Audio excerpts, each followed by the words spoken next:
This is Post-Installation Checks, Week 1. Thank you for watching. I am Kevin England. Timing-wise, this video comes about a week after you did your installation of your bees. We'll talk about that first week and what to look for when you go in and do your first checks. We'll give you a Hive layout scheme that allows us to communicate about what frame we're pulling, how we're looking at the Hive from a numbering standpoint. We'll give you some advice if your queen did not get out, and we'll talk about what comes next as far as the package progression and nucleus hive installations. The bees are installed and have settled in. Let's talk about checking on your queen for those of you who did a package installation. Light your smoker, put your bee suit on, stand out in the yard, and picture what's going on inside the hive. You should see bees coming and going at the entrance, and you will see new bees orienting, especially at certain parts of the day, and it's really no rhyme or reason as to which colony does what at what time. Sometimes you'll see this orientation flight in the morning, other times you'll see it mid-afternoon. It all depends on the colony itself. If you're thinking about what's going on inside the box, your queen should be out, and this is the time to inspect to ensure that they released her from the package and the bees are getting to work. I want to introduce you to a convention that we'll follow in this program, just so that when we talk to you about how to pull frames and inspect and move through the box, we're all thinking of the same thing. I'm going to give you a structure for the brood nest itself, which are the bottom two boxes that the bees live in. B is bottom and T is top. If you hear us say B1, we're talking about the bottom box, frame number 1. Hopefully that's pretty clear as you see the illustration.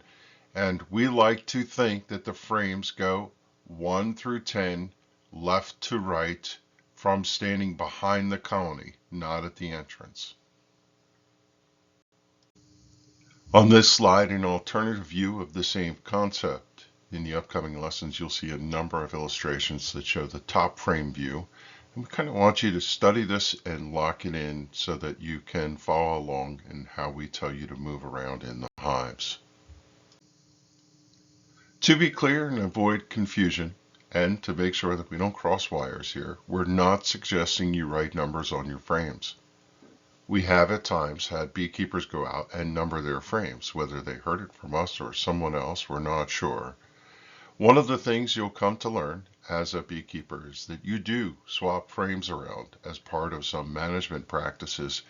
And when you do, then the numbers get all jumbled up and it serves to confuse you. So theoretically, always number 1 is to the left, 10 is to the right, and you can kind of track that in your head without actually writing numbers on your frames. Your second mission as a beekeeper is to go check and see whether your queen has released. With your full suit on, you're going to light your smoker and smoke the front entrance, pull the roof, smoke into the hole for the inner cover to let the bees know you're coming, and pull your inner cover off and set it aside. At this juncture, you're going to make your way into the frames to get to the queen cage, which is installed probably somewhere around 4 or 5. You're going to pull frame number 9, do a quick peek to see if the queen is on the frame, and if you don't see her, you could set it aside. Now that might sound like a daunting task, but chances are, in the outside of the frames, there's not going to be a lot of bees there, and if she's there, you'll likely be able to spot her, but if you don't, just take care to set the frame down gently outside the hive where you're not going to kick it. Now, be mindful that you may not have your setup like what we show in the picture where the feeder is in position 1, it's in position 10. If that's the case, then obviously you would work frame number 2, not number 9. So the goal here is to pull frame number 9 and set it aside. That creates a gap, and you're going to pull frame 8 into the gap. If that's not the one with the queen cage, you're going to pull 7 into the gap, and 6, and get to frame 5 or 4 or wherever the queen cage is. At that point, you can extract your queen cage. You've pulled the frame with the queen on it, and you're going to check to see the candy end is clear and the queen has emerged from the cage itself. Chances are this is what you're going to find, and at that point you can make your way to pulling the queen cage and rubber band, if that's how you did it, off of the frame itself. Now do note that most times the bees do form wax around the cage and it sticks to the foundation, and as you pull it off you might tear the foundation, make a hole, cause a little bit of a problem. Don't worry about that, the bees will repair that. If she's out, remove the cage and check that your feeder is full. In reverse order of what you just did, you'll slide the frames back together, putting it through, and one thing you don't need to do here is see whether you can find the queen or not. In this case, if the queen is out of the cage, you know that your queen is in there, and chances are you may be able to start seeing larvae as you peek at the frames. Now, this time of year could be cool, and when we say cool, even 60 degrees, 70 degrees is cool for bees when they keep their nest at 90, and you're going to want to put that hive back together as quickly as possible. So stick the frame back in if the queen cage is off, and work your way into restoring all the frames. Check your feeder, close the hive off, and bee mission accomplished. At this juncture, you're going to leave them alone for another week. They have a fully operational colony and food, and they should be good to go to sustain themselves for a period of time. One thing to note about this, we've created a video that physically shows you the process I just described. We'll have a link to that in the Manage Mentoring program along with the presentation. In the previous slide, put everything back together because the queen is out. But what if she's not out on that first check? Then the first thing to do is run through your checklist. Did you put the queen cage on properly? Do the bees have access to the candy plug? Have you pulled the cork? Sometimes beekeepers put the candy end right up to the top bar and the bees can't get through to clear the candy. Obviously, if you found any of these mistakes, you would pull the queen cage off of the foundation, reaffix it in the proper manner, making sure that the screen faces forward and back to the hive, and put it back in and give the bees another chance to clear the candy. If they simply didn't chew through the candy yet, you can put the frame back in, close up shop, and wait a couple more days. If you're inspecting again in a couple days and they did not release the queen and they have not chewed through the candy, you can take the opportunity to use a pin, a small needle, some form of unbent paper clip to poke through the candy to help the bees in getting through the candy. Obviously, as we've said before, don't skewer the queen. Free that candy up and put it back in and let the bees have another shot at it. It wouldn't be unusual for someone to feel anxious that the queen is not out and a little nervous at the fact that the bees did not release her. You might be tempted to go to the far end of the package and just pull the cork to let the queen right through the hole. We really suggest you don't do that, especially in the concept that you're holding the frame outside of the hive. You'll pull the cork, the queen will dart for the hole and fly away, and then you'll really be in a pickle. If you exhibit a little bit of patience here, it is going to be the best way to go. Just place the cage back in, making sure that the candy is accessible, and they will release her. Now, a moment ago, we told you not to pull the cork. Sometimes you have to pull the cork. If you run subsequent checks and they do not release the bees, then you're going to have to perform this operation. This is the instruction for doing it. You're going to pull the queen cage off of the frame and put it in a safe place. Check to see that your queen is alive while you're doing that, by the way. You're going to put the frames back together and then pull the cage out, and in one motion, using a pair of needle nose pliers, you're going to pull the cork on the far end and cover the hole with the finger. Quickly. Do not let the queen dart out through the hole and fly away. You might be concerned that the bees have access to your fingertip, you're going to get stung. I have never heard of anyone ever getting stung if they perform this procedure. Do this near to the hive with it open, frames exposed, so that as soon as you pull the cork, you can walk over with the cage, place it down on the top bars, and we recommend that you kind of tilt it up so that the hole is facing down between the seams into frames. Now, one thing about a queen in a cage, if you hold the cage up, she's always going to try to go up. For some reason, that's a natural inclination. It's for them to crawl. She'll crawl to the top of the cage and she'll fall down. She'll crawl to the top of the cage. Every once in a while, she'll turn herself around and walk out of the hole. That's what you're waiting for. So just be patient for that moment to occur, and hopefully she'll walk out onto the top bar and go right down into the hive.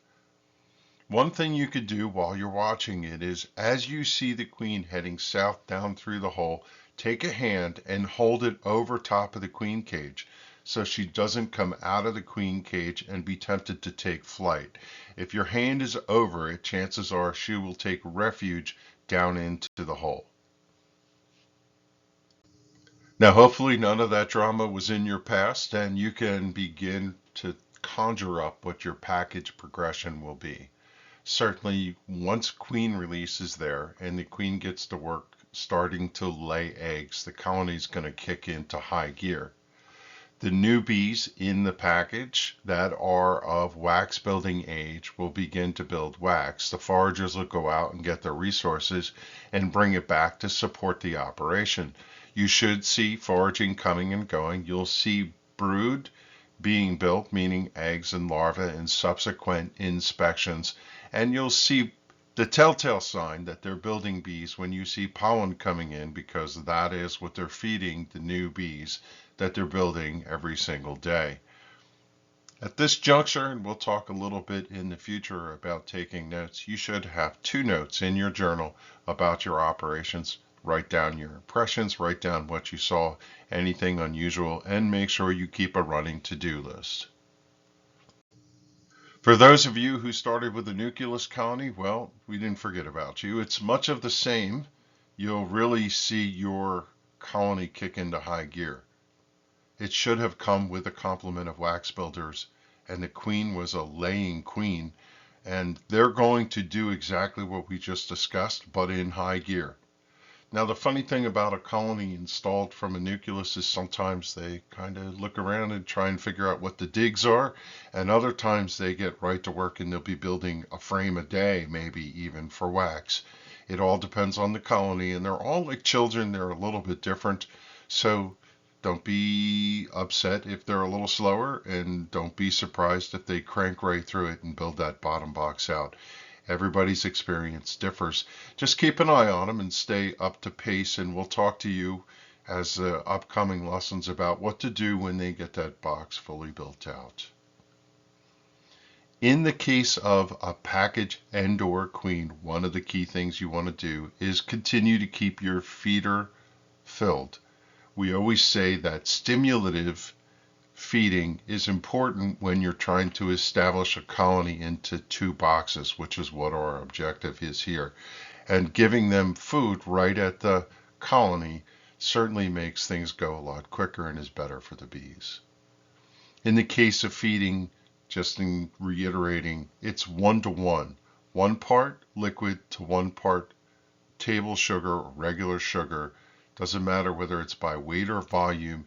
This is the right ratio of sugar to water for a spring feed. It's time to take a pause and just do a safety check. Do you have everything in order? The first thing we'll say to you is, sometimes when you install your colonies, especially a package in early spring, you get some cool nights to follow. If you're using screen bottom boards, we recommend that you have the insert in and that you keep things kind of warmer inside. Again, with the entrance open, it's going to be ambient temperature, but it does help from drafts and other things if you have the insert in. Now, when the weather breaks, you'll take that insert out and you'll let them have the air and let the screen bottom board do what it's designed to do, which is let varroa mites fall through. If you followed our instruction, you have an entrance reducer on. At this juncture, you can leave it through. At some point when the box gets fully built out and there's a large population, we'll talk to you about removing that entrance reducer. We just talked about keeping the feeder full, and if for whatever reason you put the box together and you did not have 9 frames in with your feeder, make sure that they're all in there. We like them tucked in close together and centered between the walls. Weather in the spring is unpredictable, and you do get some spring storms sometimes, so make sure that you keep something on top of the hive. We recommend a brick or some sort of weight. Don't love cinder blocks. They're so heavy that they can actually distort the boxes and cause problems. So not that big. Sometimes people use patio stones or so on. Whatever you can find. And we also recommend that you strap the hive. And we'll talk a little bit about that when we get to some of the next lessons about additional equipment that you need. We like the cam-based straps that make it easy to get on and off. But you do want to strap in case something happens. No. Not to tell stories, but we have deer in our property, and occasionally the deer walk through where the hives are, and one of them at one point walked up and rubbed against the hive to scratch itself, knocked the hive over. Because it was strapped, it all stayed together. That's the type of thing that you're trying to compensate for. All the basics: your hive is level, side to side, has a slight tilt, and you're in full sun if possible and facing the morning sun. At this point, it's a little late to take care of that, but hopefully you've checked all the boxes and your setup meets muster. Beginning with the end in mind, we're in the stage with bees in the box to box full grown. That takes you to the point where we're going to get to a milestone. That first box is going to get fully populated. All the frames are going to get built out, and we're going to perform a quick operation to get things really sorted, pull the feeder out, get the last number 10 frame built. That's in the plan, and then we'll be off to the land of adding your second box and getting to 2 boxes full. The queen is going to lay eggs through this period, build the population. You're going to see a massive quantity of bees come through, and the activity at the entrance of the hive is just going to be amazing. It's going to be a fun period to watch, and the inspections will give you some sense of what's going on in the colony as they build to full grown.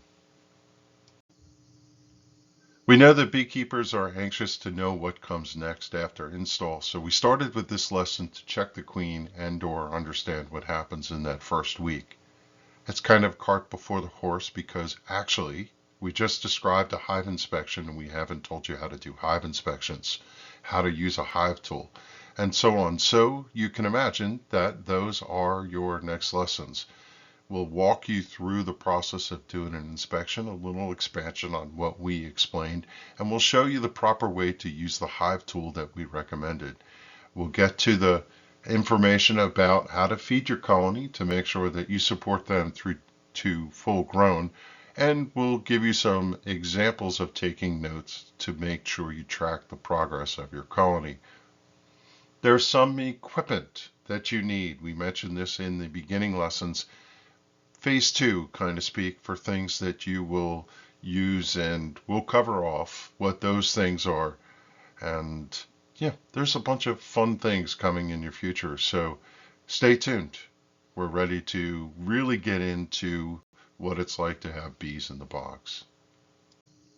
If you have questions about what's in this lesson, you can bring them to our online sessions. We hold them twice a month at this juncture. You can also leave a comment at the email address you see on the screen. If you're watching from YouTube, you can leave a comment below the video. If you're watching from our website, hover over the video and you'll see a link that'll take you to YouTube, and when you're there, you can subscribe. If you do send us a comment or leave a note, make sure you refer to this video. Thanks for watching. We'll see you in the next lesson.